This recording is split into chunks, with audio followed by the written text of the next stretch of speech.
guys, welcome back to Queen G's Recipes, and today I'm going to be showing you how to make a Canadian classic treat, which is Nanaimo bars. Now I'm going to show you the ingredients in 3 steps, which is actually every layer of the Nanaimo bars. So for the first step, which is the base, you're going to be needing 3/4 cup of shredded coconut, 1 egg, half a cup of butter. In here I have half a cup of pecans, which I just put in a bag and I hit with my rolling pin. Here I have 1 1/4 cups of graham cracker crumbs. In here 5 tablespoons of cocoa powder, and we also are going to need 1/3 cup of sugar and some vanilla extract. And you'll also be needing a pan. I'm using a 9 by 13 inch pan, but if you want to make thicker squares, you can use an 8 by 8, but it's totally up to you. And you're also going to be needing a small saucepan, which is where we'll be melting and mixing in our ingredients. So let's move on to the next step. Okay, so into our saucepan over low heat, we're going to add in our half a cup of butter. We're also going to add in our sugar and our cocoa powder, and we're going to continuously stir until everything is nicely melted and mixed together. Remember, on low speed and continuously whisking.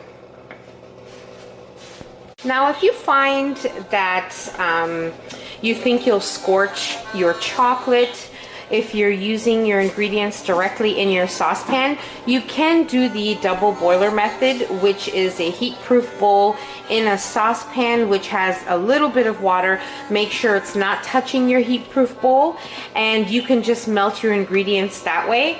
But I find that, to me, this is easier, and I'm continuously stirring. So that's why I like to do it the quick method, but feel free to use whatever method you're comfortable with.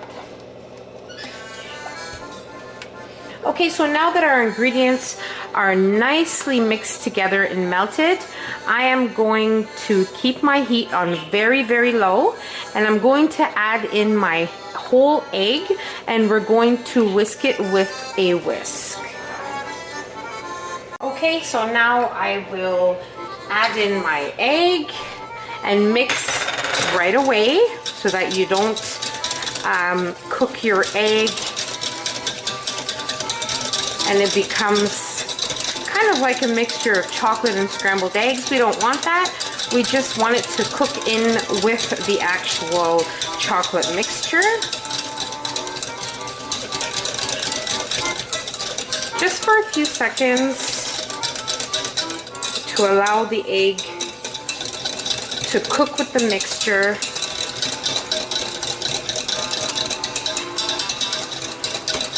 So it also thickens our mixture by using an egg. And now I'm just going to remove it from the heat, and we're going to add in our remaining ingredients. Now I'm going to remove my whisk. So I have now removed my mixture off of the stove. And remember, just allow your egg to cook with your mixture for about 10 to 15 seconds, just to kind of allow it to cook in with the chocolate, and remove it right away. But make sure you're stirring continuously once you've added in your egg. And now what we're going to do is we're going to add in a splash of vanilla extract, just about 1 teaspoon.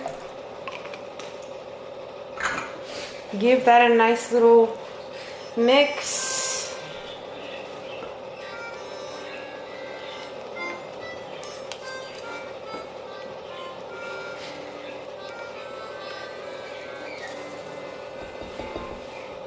Now we'll add in our remaining ingredients, our graham cracker crumbs, our pecans, and our coconut. And we're going to mix this all together, and it's going to become a thick, chocolatey mixture with a lot of texture, which is what you're looking for for our base of our Nanaimo bars.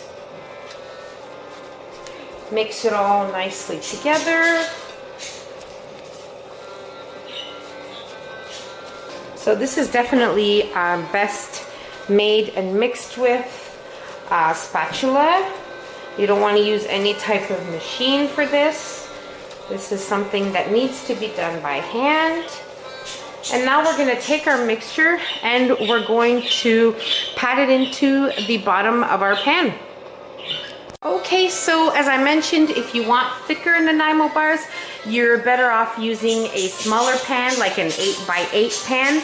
But I want to make a thinner bar. I don't want mine too thick. So we're just going to pack this into our pan. You can use any method you like. You can use an offset spatula. You can use a spoon, whatever you want. Whatever is easier for you. But remember, the mixture is still very hot, so it's a little bit difficult to do this with your hands. And make sure that your pan is not greased.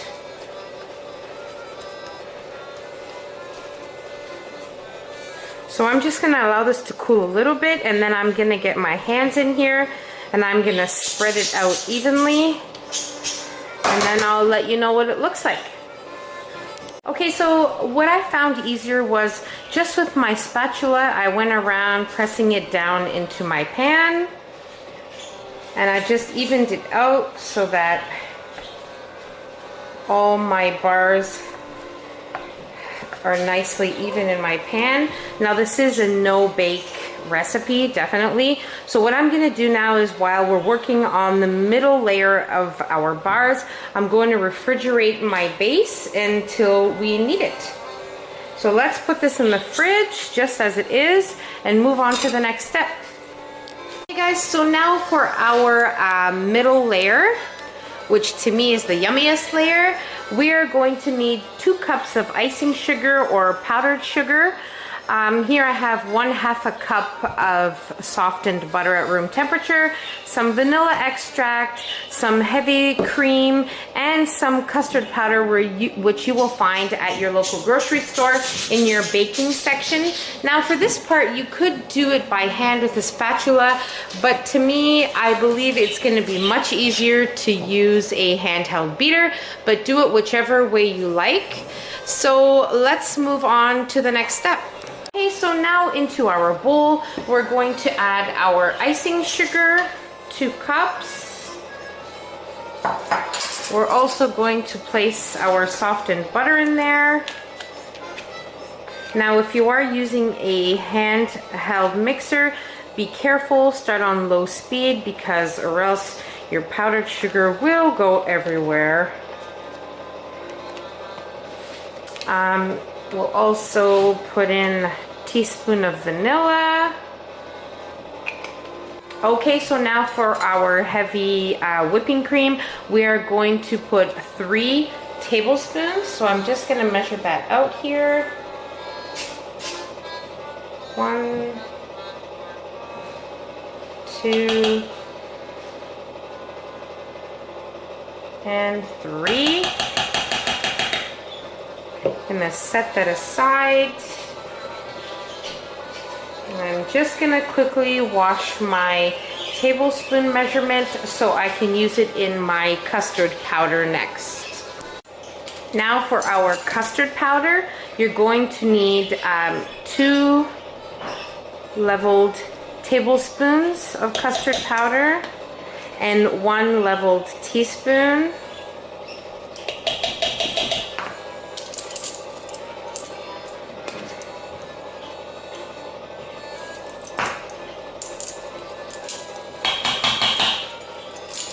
Okay, and then I'm going to get my handheld mixer. If you're doing this with a spatula, you can start right away, but I'm going to get my handheld mixer and I'm going to start beating this on very low speed so we don't have a huge mess and disaster in our kitchen.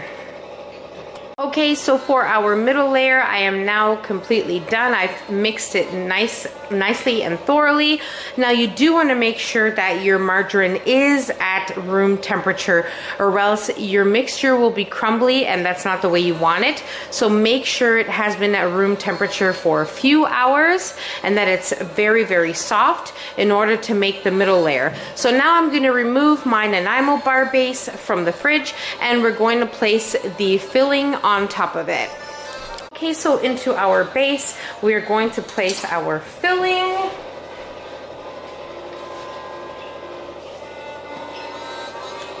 Now, one more thing, if you don't have heavy cream, you can use light cream. It doesn't really matter. It doesn't have to be heavy cream, but I always have some on hand. And I know it makes it a little bit richer, but you're not eating this every day. So to me, that's totally fine. So now with my offset spatula, I am going to spread my filling onto my base.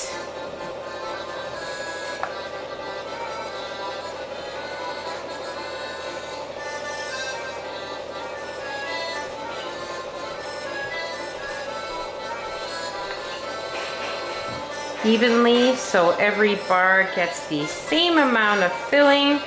Let's be fair to everyone.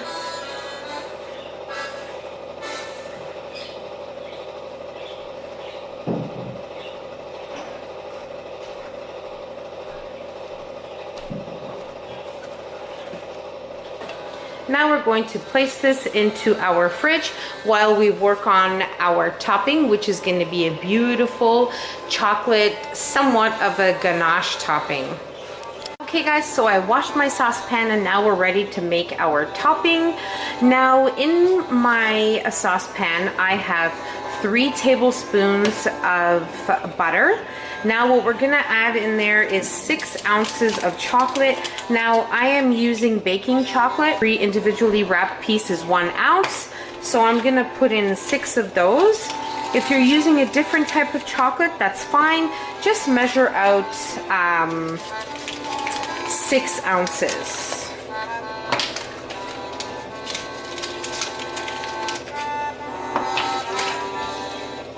And keep an eye on it. You're gonna have to be very careful, just like our first layer, so that your chocolate doesn't scorch. You're gonna have to continuously stir until everything is nicely melted and mixed together.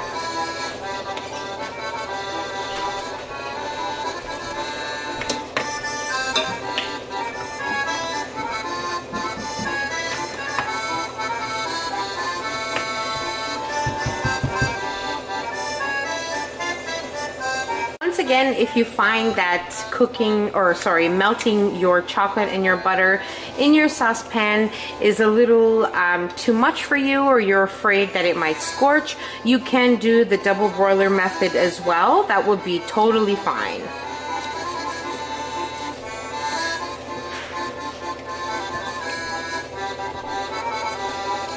So now that our chocolate and butter mixture are completely melted and nicely mixed together, I have closed my stove top, and now I'm just gonna take my chocolate mixture off of the stove and I'm gonna let it cool for about 2 to 3 minutes, and then we're going to remove our Nanaimo bars, the base and the middle layer that we have already done.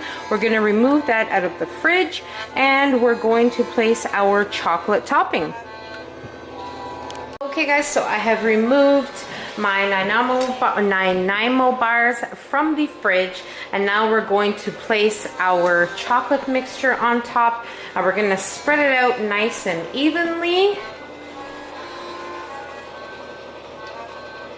Now I'm just going to use my offset spatula to spread it out, and then we're going to place these in the fridge. Make sure I get everything out of there.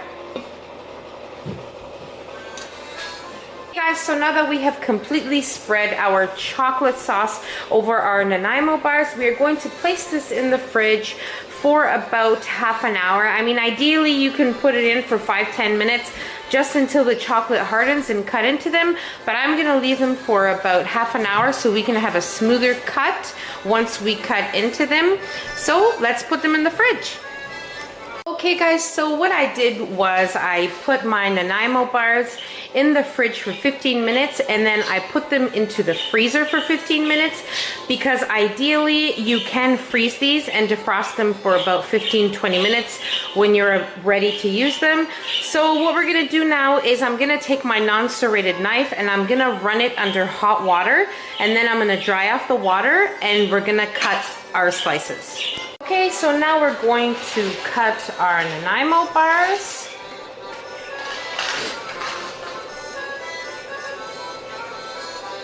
You can cut them as big or as small as you like.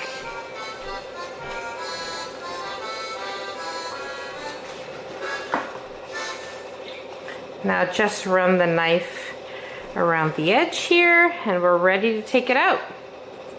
Okay guys, so you know your first piece that you take out is always the wonky one, but that's totally fine because I will eat it. I wanted you guys to see the layers, like the 3 layers of the Nanaimo bar.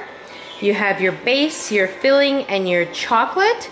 So as I said, you can make these ahead, you can freeze them, you can leave them in your fridge for a few days, and it's totally up to you. But I really hope you guys enjoyed watching this video. So don't forget to subscribe if you haven't already to see my future videos. And take care. Thanks for watching. See you in my next video. Bye.